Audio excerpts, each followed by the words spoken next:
팩트에 근거해서 뉴스의 숨은 뜻까지 분석해드리는 와이타임스 국제정세 분석의 주부길입니다. 미국의 도널드 트럼프 행정부가 하버드 대학교에 외국 학생 차단 등의 초강수를 두게 된 배경에는 하버드 대학교가 오랫동안 중국과 긴밀한 관계를 맺으면서 친중 정책을 펼쳐왔던 것이 화를 불러온 것으로 보입니다.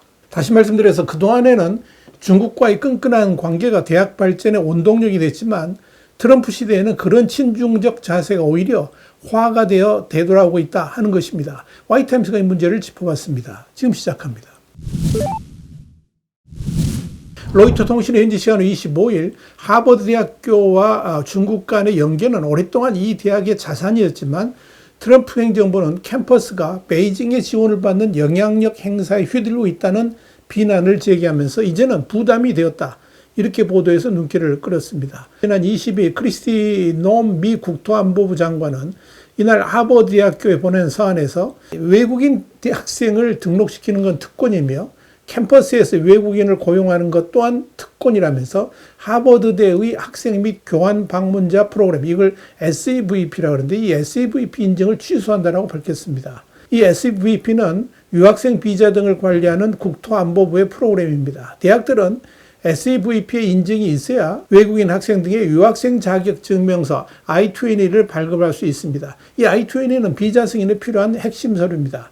앞서 국토안보부는 지난달 16일 하버드 재학 중인 외국인 유학생들의 불법 폭력 활동에 대한 자세한 자료를 4월 30일까지 제출하라고 요구하면서 미제출 시에 SAVP 인증을 박탈할 것이라고 예고한 바 있습니다. 이날 결국 이 SAVP 인증 취소 조치가 내려짐으로 인해서 트럼프 행정부와 하버드대 간의 갈등의 골은 돌이킬 수 없을 정도로 깊어진 형국입니다. 이와 관련 로이터는 트럼프 행정부는 하버드 대학교가 반유대주의를 조장하고 중국 공산당과 공모했다는 이유를 들어서 외국인 학생 입학 허가를 취소하는 조치를 취했다라고 밝혔습니다. 트럼프 행정부는 하버드 대학교가 친중이며 중국 공산당을 배후로 삼은 영향력 공작이 이 대학 캠퍼스에 만연하다고 주장하고 있습니다. 실제로 하버드 대학에는 현재 한 7,000명의 유학생이 재학 중인데 이는 전체 학생의 27%에 해당됩니다. 이 중 약 5분의 1은 1,400여 명이 중국 국적자입니다. 한국인도 434명이 재학 중입니다. 트럼프 행정부의 이 같은 조치에 대해서 미 매사추세츠 연방법원은 23일 하버드대가 낸 가처분 신청을 받아들여서 효력은 곧바로 일시 중단됐으나 법정 다툼이 완전히 끝나지 않은 상황입니다. 하버드에는 법원에 제출한 가처분 신청에서 트럼프 행정부의 SAVP 인증 취소 조치가 미국 수정헌법 제1조로 보장된 의견 표명의 자유를 침해하는 행위다. 이렇게 주장을 했습니다. 이와 관련해 로이터는 예전부터 하버드에서 중국 정부의 영향력이 크다는 우려가 공화당 중심으로 연방 의원들 사이에서 나오고 있었다면서 중국이 하버드를 조종해 미국의 첨단 기술에 접근하고 미국의 안보 법률을 우회하며 미국에서 중국에 대한 비판을 억제하고 있다는 우려가 있었다. 이렇게 짚었습니다. 여기에 대해서 백악관의 한 관계자는 로이터에 너무나 오랫동안 하버드는 중국 공산당이 하버드를 이용하도록 내버려뒀다면서 중국 공산당의 지령으로 캠퍼스에서 자경단이 조직적 괴롭힘을 벌이는데도 하버드는 못 본 척 했다라고 주장했습니다.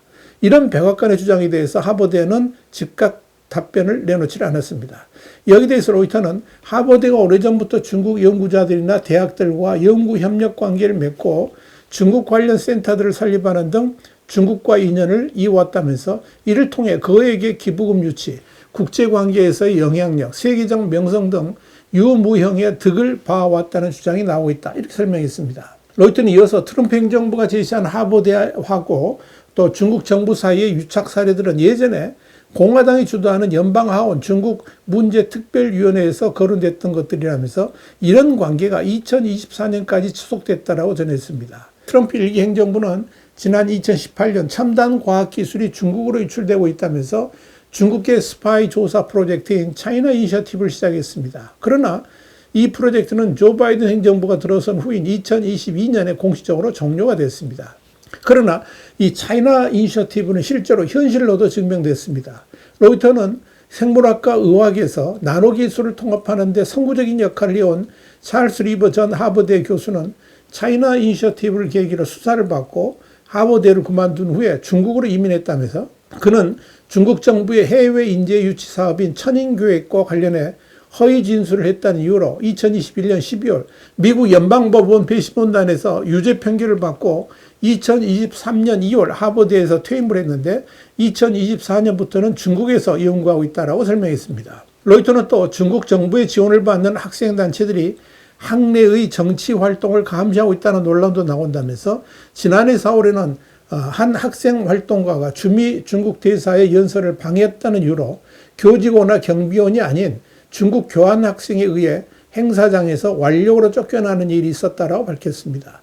로이터는 트럼프 2기 행정부 들어서는 지난 4월 교육부가 하버드에 외국으로부터 조달한 자금에 대한 정보 공개가 부정확하고 불충분하다면서 기부금 서류와 계약 문서 등 기록을 제출하라고 요구하기도 했다. 그러면서 하버드에는 2014년 홍콩 부동산 재벌인 황룬그룹의 로니 첸과 제럴드 첸 형제로부터 3억 5천만 달러를 기부받고 이 대학 보건대학원의 공식 명칭을 기부자의 아버지 이름을 딴 하버드 T.H. 첸 보건대학원으로 변경해 준 적도 있다. 이렇게 짚었습니다.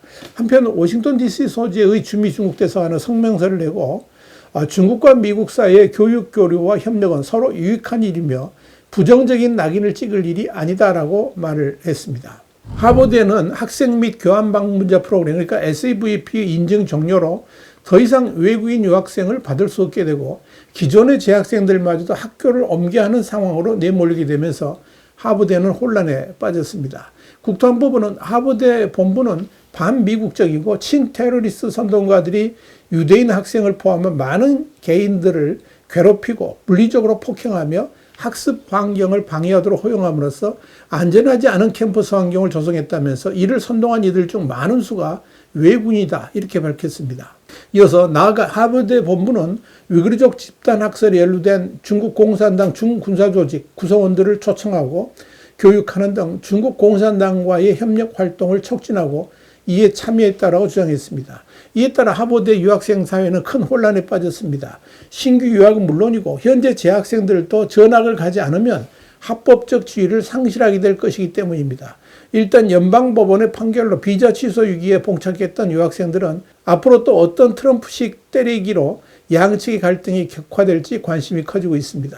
한편 하버드는 이날 성명을 내고 국토안보부의 외국인 학생 차단은 불법이라면서 대학 측은 140여 개국 출신의 외국인 학생 및 학자의 수용 능력 유지에 전적으로 전념하고 있다 이렇게 밝혔습니다. 흥미로운 것은 미국 도널드 트럼프 정부가 하버드의 외국인 학생 등록을 차단한 조치의 영향으로 이 대학에 재학 중인 벨기에 엘리자베트 공주도 학업이 중단될 위기에 놓였다는 사실입니다.